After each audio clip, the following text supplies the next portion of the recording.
একদিন আম্মাজান হযরত আয়েশা সিদ্দিকা রাদিয়াল্লাহু তাআলা আনহার কাছে সাহাবীরা বললেন, রাসূলের আদর্শটা কেমন ছিল? তিনি বলেন, তোমরা কি কোরআন পড়ো না? কাহা পড়ি? কয় পুরা কোরআনটাই হলো রাসূলের জিন্দেগি। এই কথা বললেন, সূরা আল মুমিনুনের শুরুতে একজন ঈমানদারের 7টা গুণাবলী। কয়টা? 7টা। আমাদের গুণাবলী কয়টা আছে আজকে একটু নিজকে নিজে মূল্যায়ন করবে।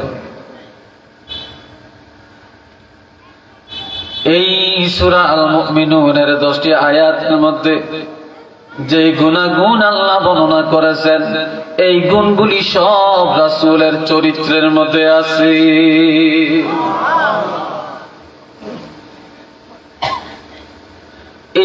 এই 7টা গুণ যার মধ্যে আছে তিনি হলেন সবচেয়ে বড় মুত্তাকি। এই 7টা গুণ যার মধ্যে আছে তিনি হলেন সবচেয়ে বড় মুমিন। এই 7টা গুণ যার মধ্যে আছে সে হলেন অলিকুলের শিরোমণি। এই 7টা গুণ যার মধ্যে আছে তিনি হলেন হকফি। এই গুণ যার মধ্যে নাই তিনি হকফির হতে পারেন না। এই 7টা গুণ যার মধ্যে আছে তিনি হলেন হক্কানি আলেম। এই 7টা গুণ যার মধ্যে আছে তিনি হলেন সবচেয়ে সহি বক্তা। এই 7টা গুণ যার মধ্যে আছেন তিনি হলেন একজন খাঁটি মুসলমান। একটু চিল্লিয়ে বলবো সুবহানাল্লাহ।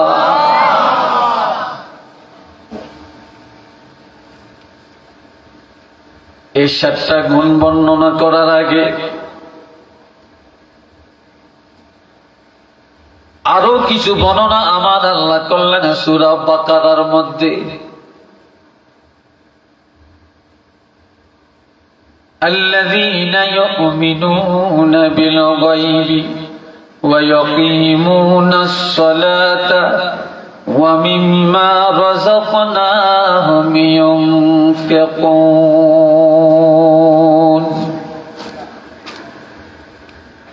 আমার আল্লাহ বলেন, তারাই হলেন ঈমানদার যারা অদৃশ্যকে বিশ্বাস করে। আমরা আল্লাহকে দেখি না, বিশ্বাস করি। তাকদীর দেখি না, বিশ্বাস করি। ফেরেশতা দেখি না, বিশ্বাস করি। বেহেশত দোজখ দেখি না, বিশ্বাস করি।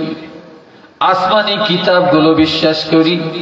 নবী রাসূলদের প্রতি আমাদের একই বিশ্বাস আছে। এই অদৃশ্যকে যারা মানে আমার আল্লাহ বলছেন তারা মুমিন। তবে পরিপূর্ণ মুমিন হওয়ার জন্য আরেকটা বিষয়, ওয়ায়াকিমুনাস সালাহ। যারা ঈমানদার, যারা অদৃশ্যকে বিশ্বাস করে তারাই নামাজ কায়েম করে। আল্লাহকে যারা মানে তারা নামাজ কায়েম করে। আখিরাত যারা মানে তারা নামাজ কায়েম করে। তাকদীর যারা বিশ্বাস করে তারা নামাজ কায়েম করে। আসমানি কিতাব যারা মানে তারা নামাজ কায়েম করে। যাদের মধ্যে এই মানামানি নাই তাদের মধ্যে তালাশ করলে নামাজও নাই।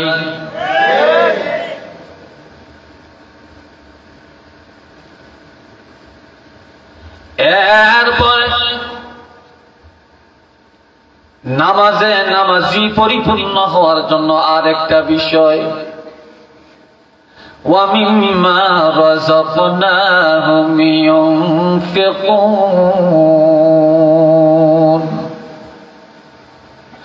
যারা অদৃশ্যকে মানে, যারা নামাজ কায়েম করে তারাই যাকাত দেয়, তারাই দান সদকা করে।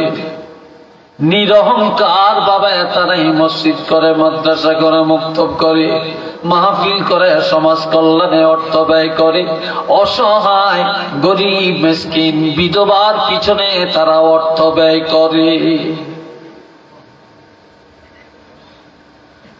আর এই 3টা গুণ যাদের মধ্যে আছে তাদের আরেকটা গুণাবলী হলো والذين يؤمنون بما أنزل إليك وما أنزل من قبلك আল্লাহ পাক হাবিব আপনার উপরে যে কিতাব নাজিল করেছেন 30 পারা কোরআন, এই কোরআনকে যারা বিশ্বাস করে, অন্যান্য আসমানি কিতাবগুলোকে আপনার পূর্বে যা নাজিল হয়েছে এগুলোকে যারা বিশ্বাস করে এবং আখিরাতের প্রতি যারা গভীর বিশ্বাস রাখে, তারাই হলেন সবচেয়ে বড় মুত্তাকিন। কন্যা সুবহানাল্লাহ।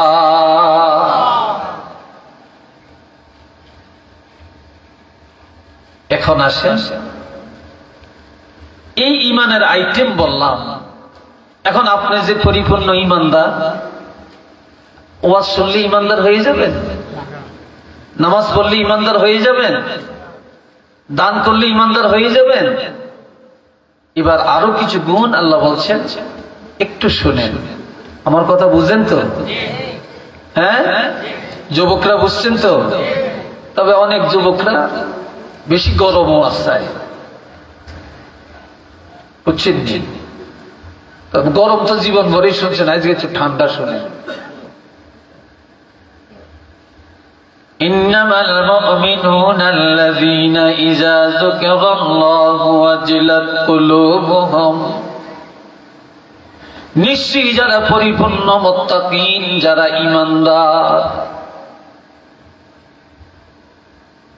ঈমানদারেরা যখন আল্লাহর জিকির করে, ঈমানদারেরা যখন ওয়াজ শুনে, ঈমানদারেরা যখন আজান শুনে, এক কথায় ঈমানদারের কাছে যখন আল্লাহর কথা বলা হয়, জিকির করা হয়, যারা মুমিন, তখন তাদের অন্তর পাথর থাকে না, তখন তাদের অন্তর আল্লাহর ভয়ে নরম হয়ে যায়।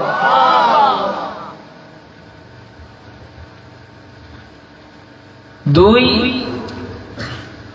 যখনই দেখবেন আপনার কাছে ওয়াজ ভালো লাগে, যখনই দেখবেন নামাজ মজা লাগে, যখনই দেখবেন তেলাওয়াত মজা লাগে, জিকির মজা লাগে, এক কথায় ইবাদত মজা লাগে, গুনাহ দেখলে এটা আপনার কাছে বিষাক্ত মনে হয়, তখনই মনে করবেন আপনি একজন খাঁটি মুত্তাকি।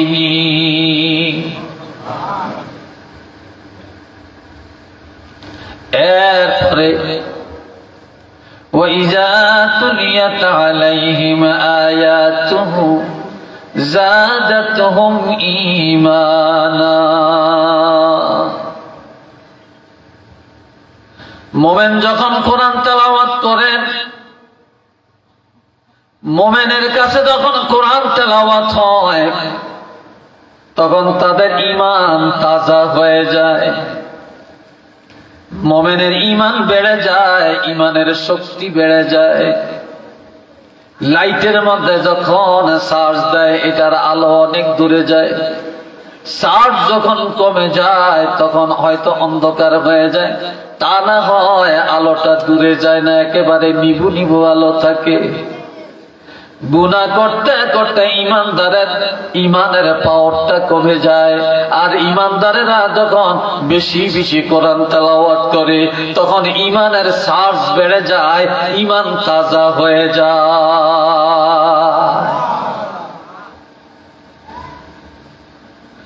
وعلى ربهم يتوكلون,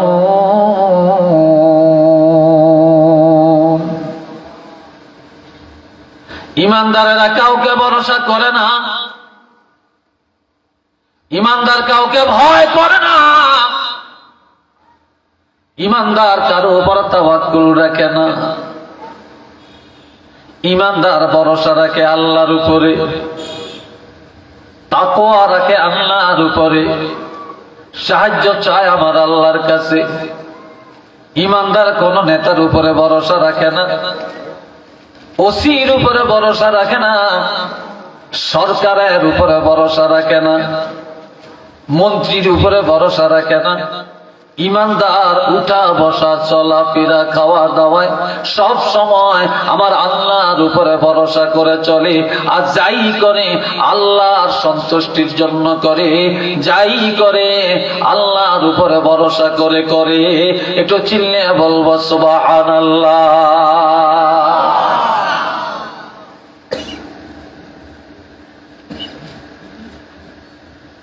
এরা উঠে কেন? উঠে এদেরকে মনে আমি কথা বুঝিতে পারছি না নাকি? হুট করে কেউ দৌড় দিবেন না। আপনার যারা যাওয়াই না গেছেন আর যারা আছেন থাকবেন দিয়ে কি রয়েছেন, ঠিক না? আমি আবার সামনে যারা তো যাওয়াই না গেছেন আর যারা আসেন না আসবেন, কিন্তু আপনারা তো বসছিলেন কিন্তু উঠেন না। এত স্বাধীন চেতা হইয়েন না।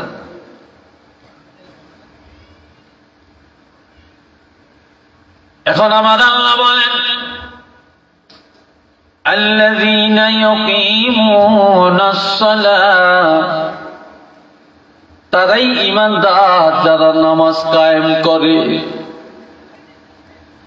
আজকের মাহফিলে বহু যুবক আছেন, বহু মধ্যবয়সী ভাই আছেন, বহু কৃষক আছেন, ব্যবসায়ী আছেন। ডোন্ট মাইন্ড, ওয়াজ শোনার জন্য আসছেন, কাইয়ুম হুজুর ওয়াজ করবে সুন্দর, শুনতে যাব। নেসার হুজুরে ওয়াজ করবে, শুনতে যাব। আড়াই বাড়ির পিসাব ওয়াজ করে শুনতে যাব। কিন্তু তালাশ করে দেখেন আজকে সারা দিনের 5 ওয়াক্তের 1 ওয়াক্ত আদায় করে নাই। এরকম আছে কিনা ভাই বলেন? 5 ওয়াক্তের 1 ওয়াক্ত আদায় করে নাই। আবার ওয়াজ শুনে যাইতে যাইতে বলবে অমুক হুজুর ওয়াজটা খুব ভালো লাগছে, দারুণ ওয়াজ করেছে। কিন্তু তালাশ করে দেখেন নামাজ বা তাকওয়ার খবর তার কাছে নাই।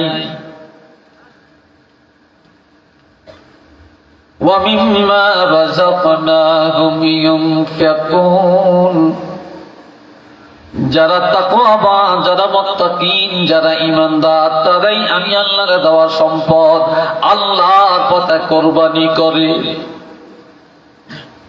এই 5টা গুণ যার মধ্যে আছে আল্লাহ পুরস্কার ঘোষণা দিলেন। তো মারহাবা কর। কি ঘোষণা? কে ঘোষণা দিলেন? আল্লাহ। 3টা পুরস্কার। 1 নম্বরে লাহুম দারাজাতুন ইনদা রাব্বিহিম, 2 নম্বরে ওয়া মাগফিরা, 3 নম্বরে ওয়া রিজকুন কারীম।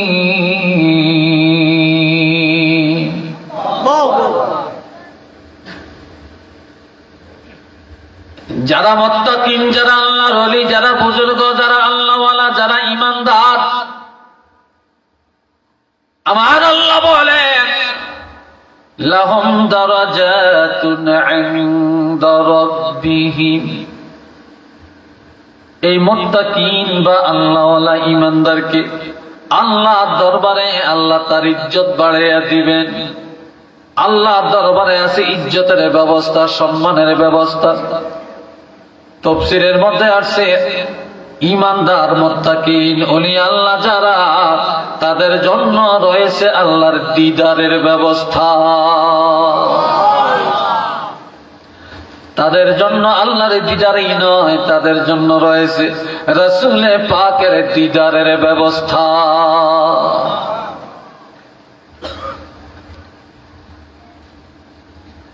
কেমন দিদার? জান্নাতীরা জান্নাতে যাবে, জাহান্নামীরা জাহান্নামে যাবে। জান্নাতীরা বলবে আল্লাহ তোমার এই জান্নাত মজা লাগে না, যেই জান্নাতে তুমি আল্লাহকে পাই না মজা লাগে না।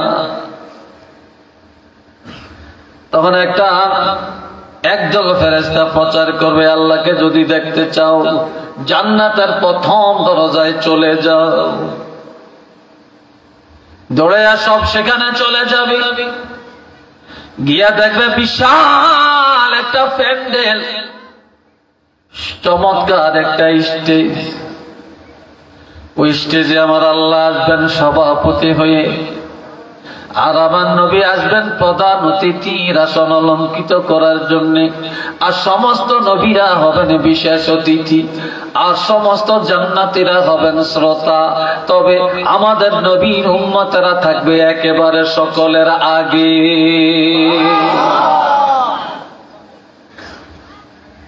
পিছে না, সবার আগে থাকে। সেখানে দাউদ নবী সর্বপ্রথম কোরআন তেলাওয়াত করবেন। এরপরে আমার নবী সূরা ইয়াসিন তেলাওয়াত করে শোনাবেন। এরপরে চাহিদা মিটবে না, তৃপ্তি পুরা হবে না রে। এবার সবাই বলবে, আল্লাহ দুনিয়ায় ঈমান গ্রহণ করে এত মজা পাইলাম, অন্যায় ছেড়ে মজা পাইলাম, সিজদা দিয়ে মজা পাইলাম, নামাজ পড়ে মজা পাইলাম, কোরআন পড়ে মজা পাইলাম। নবীর জবান মোবারকে, দাউদ নবীর জবান মোবারকে এত মজা পাইলাম। আল্লাহ তোমার কালামের মধ্যে এত মজা, একবার যদি তোমার জবান মোবারকে শুনতাম কেমন জানি মজা পাইতাম।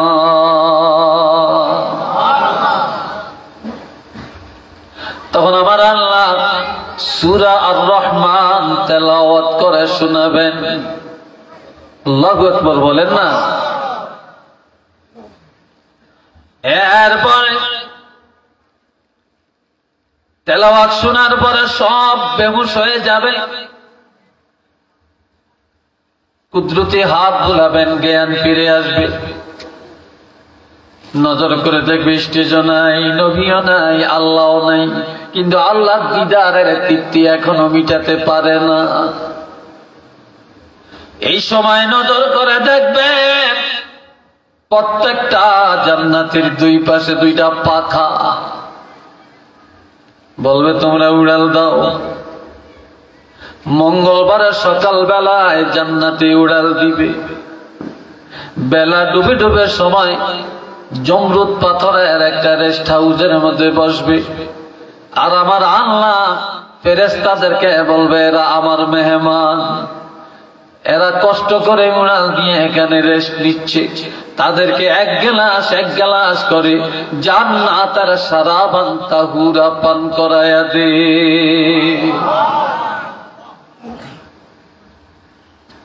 বুধবারের সকাল বেলায় আবার উড়াল দিবে রে।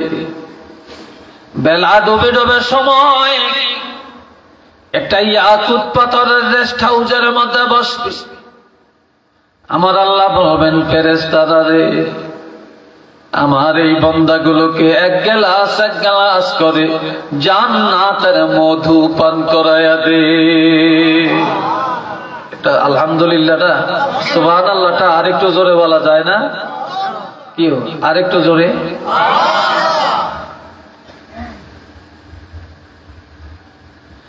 এরপরে বৃহস্পতিবার সকালে আবার উড়াল দিবে। বেলা ডুবে ডুবে সময় আল্লাহ পাকের আরশে আজিমের মধ্যে চলে যাবে। এই ব্যক্তিটা আপনারা চোখের উপরে কেন দিলেন? এই পোকামাকড় এসে চোখে পড়ে, মুখে পড়ে। চোখের উপরে এইভাবে বাতি দেওয়া উচিত না। ডেকোরেশন যারা করেন এটা একটু জ্ঞানে রাখেন।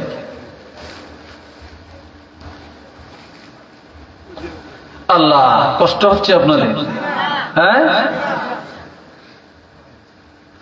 এবার আরশে আজিমে যাওয়ার পরে আমার আল্লাহ এক গ্লাস করে জান্নাতের দুধ পান করাবেন। রাত্রিবেলায় থাকবে, শুক্রবারে সকাল বেলায় বলবে আল্লাহ জান্নাতে আইসাও মজা লাগলো না, কোরআন তেলাওয়াত শোনো তৃপ্তি মিটাতে পারলাম না, শারাবান তাহুরা পান করেও তৃপ্তি মিটে না, মধু পান করেও তৃপ্তি মিটে না, জান্নাতের দুধ পান করেও তৃপ্তি মিটে না। তোমার আরশটা বিচরণ করে দেখেও তৃপ্তি মিটে না। তখন আল্লাহ বলবেন, বান্দারে কি করলে তোমাদের চাহিদা বা তৃপ্তি মিটে যাবে? তখন সবাই বলবে, আল্লাহ আমরা চাই শুধু তোমার দিদার।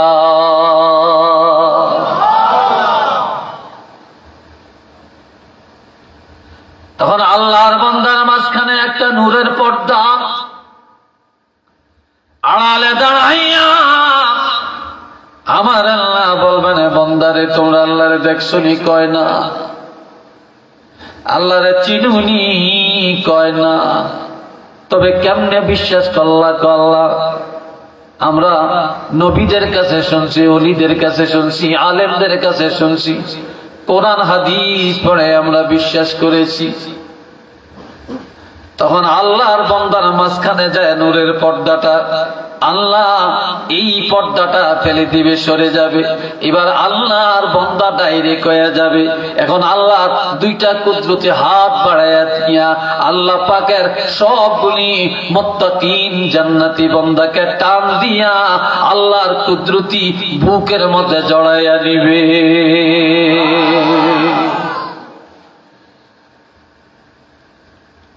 এটার নাম হলো লাহুম দারাজাতুন ইনদা রাব্বিহিম।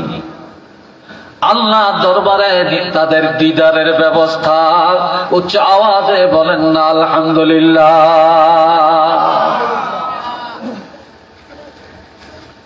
দুই নম্বরে হলো ক্ষমা। কোন বেঈমানের আল্লাহ ক্ষমা করে না, কোন মুশরিকের আল্লাহ ক্ষমা করবে না। তবে মুত্তাকিন যারা, তাদেরকে আল্লাহ ক্ষমা করবেন। ঈমানদারের সর্বোচ্চ লকব হলো মুত্তাকিন। আর ঈমানদারের আল্লাহ ক্ষমা করবেন। পাহাড় পরিমাণে গুনাহ যদি ঈমানদারের থাকে, ঈমানের কারণে আল্লাহ একদিন না একদিন ক্ষমা করবেন। কিন্তু যাদের ঈমান নাই, দুনিয়াতে যত ভালো কাজ তারা করুক না, যত পরিমাণ উপকারে আসবে না। আর ঈমানদার যতটা পরিমাণ কাজ যদি ঈমান থাকা অবস্থায় করে, এই যতটা পরিমাণ নেক আমল কিয়ামতের ময়দানে পাহাড় পরিমাণ উপকারে আসবে।